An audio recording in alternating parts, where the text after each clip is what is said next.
সম্মানিত এআইডিএসি কমরেডরা যারা গেট পাহারা দিচ্ছেন, পুলিশ বন্ধু, তাদেরকে প্রত্যেককে অনুরোধ করব, দরজা বন্ধ রাখার দরকার নেই।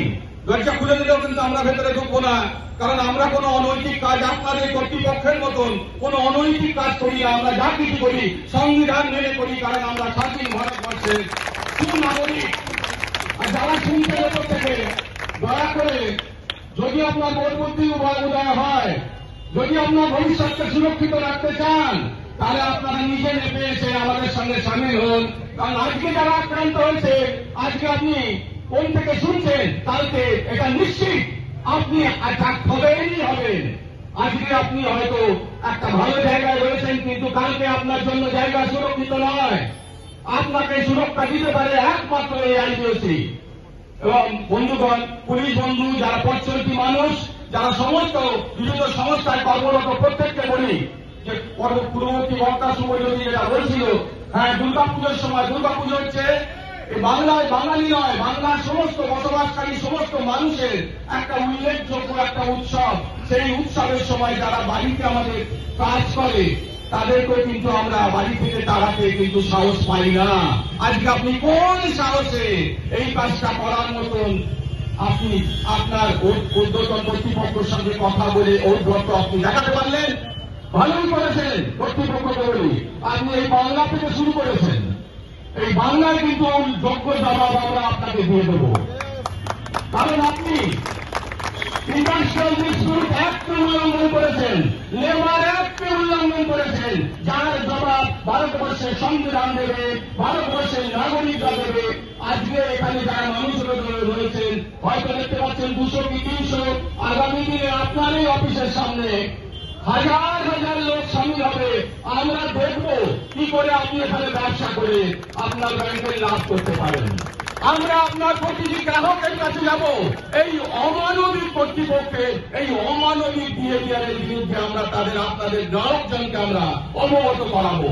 কারণ বাংলার মানুষ, ভারতবর্ষের মানুষ, তারা কিন্তু এই অমানবিকতাকে তারা মানতে চায় না, মানতে পারবে না। আজকে আপনি শুধু কিসের নাম বললেন, তাদের বিরুদ্ধে কোন রকম আপনি কিন্তু অ্যালিগেশন আনতে পারেননি। আপনি শুধু বলছেন যে আমার এখানে লোকের দরকার নেই। আমরা জানি সেই জায়গায় কিন্তু আপনি অন্য লোককে নিয়োগ করছেন। কিসের জন্য? তাহলে আপনি অন্য কোনো কারণ দেখাতে পারতেন। কারণ না দেখিয়ে যেখানে একটা ট্রাইব্যুনালে কেস চলছিল, সেই কেসের মাধ্যমে কেসের সময় চলাকালীন আপনি কি করে সেই একটা সাবসিডিজ ব্যাপারকে উল্লঙ্ঘন করে আপনি সেখানে এদেরকে বরখাস্ত করার এই দৃশ্যটা দেখালেন। কর্তৃপক্ষকে জানাই, All India bank officers confederation অতীতেও কিন্তু এরকম ধরনের অনেক লড়াই লড়েছে, জিতেছে। আমরা পার্লামেন্টে জানেন যে আপনারা এফআরটিআই যে বিল, সেই বিলকে রুখে দিতে যখন পেরেছিলাম, আপনার এই ছোট্ট জিনিসটাকে রুখে দেওয়া আমাদের কাছে কোনো ব্যাপারই নয়।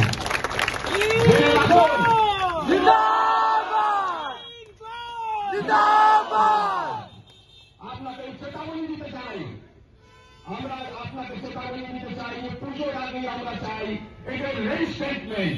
কারণ দুর্গা পুজো বাঙালির একটা সেন্টিমেন্ট, আপনি যে গ্রাহকদের নিয়ে কাজ করেন তাদের কাছে একটা সেন্টিমেন্ট, সেই সেন্টিমেন্টে আপনি যখন আঘাত করেছেন, অতএব আমরা চাইব আপনি যদি ব্যবসা যদি এখানে করতে চান, হতে পারে ফলেন নাই, কিন্তু সেখানে যারা কাজ করছেন তারা প্রত্যেকে কিন্তু স্বাধীন ভারতবর্ষের নাগরিক, স্বাধীন ভারতবর্ষের সংবিধান মেনে তাদের যা যা অধিকার, সেই অধিকার দেওয়ার দায়িত্ব কিন্তু ভারতবর্ষের সংবিধান। যদি আপনি না দেন, সেই অধিকার কিন্তু আমরা ছিনিয়ে আনতে গেছি।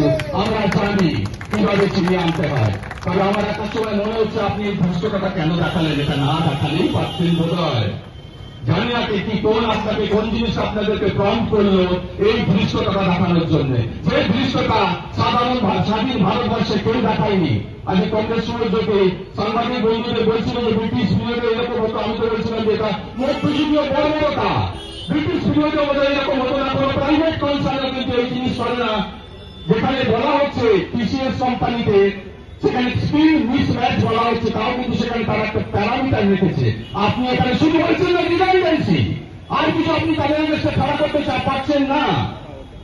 অতএব আপনি কি মনে করেন আপনার এই স্ট্যান্ডটা টিকবে? এই স্ট্যান্ডটা কোনো মতেই আপনার টিকবে না।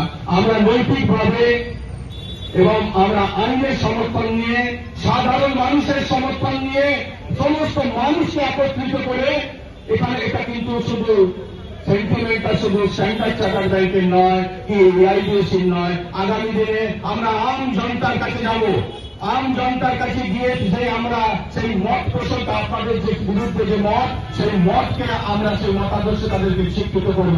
আমি তো বললাম আপনাকে, সেরকম হলে আমাদের এআইডিএসি সংগঠন, আপনি জানেন খুব দৃঢ় সংগঠন, সেই দৃঢ় সংগঠনের তরফ থেকে আমরা আপনাদের প্রতিটি বড় বড় গ্রাহকের কাছে যাব, গ্রাহককে বোঝাবো, দেখি আপনি কি করে এখানে ভারতবর্ষের বুকে, পশ্চিম বাংলার বুকে আপনি বিজনেস করে আপনার ব্যাংকে একটা প্রফিটেবল জায়গায় নিয়ে যেতে পারেন। তাই বলছি, আমি আমার বক্তব্য দীর্ঘায়িত করবো না, শুধু আপনাদেরকে বলবো যারা উপর থেকে শুনছেন পরের মিটিং এ দয়া করে নেমে এসে তারা আমাদের এই মিটিং এ সামিল হবেন, কারণ হচ্ছে আপনাদের ভবিষ্যৎকে সুরক্ষিত কিন্তু এই আইনসি করতে পারে। ধন্যবাদ। ইনকলাব জিন্দাবাদ। Standard chartered bank officers association জিন্দাবাদ। সত্যজিৎ ত্রিপাঠী এবং তিলোত্তমা এবং বাকি যারা রয়েছে প্রত্যেককে বলছে, তোমাদের বিন্দু মাত্র কোনো ভয় কিছু নেই। এই আইনসি সংগঠন তোমার সঙ্গে রয়েছে। আমরা সর্বস্তরে গিয়ে, আমরা শেষ রক্তবিন্দু দিয়ে তোমাদের পাশে দাঁড়াবো। তোমরা পুজো এনজয় করো, সাধারণ মানুষের সকলের মতন পুজো এনজয় করো। আর তোমার কর্তৃপক্ষকে কিভাবে জবাব দিতে হয় সেটা আমরা অনেক আগেই শিখেছি। আগামী দিনে তাদেরকে একটু শিক্ষা দেওয়া বাকি ছিল, সেই শিক্ষাটা আমরা পেয়ে দেবো। ধন্যবাদ।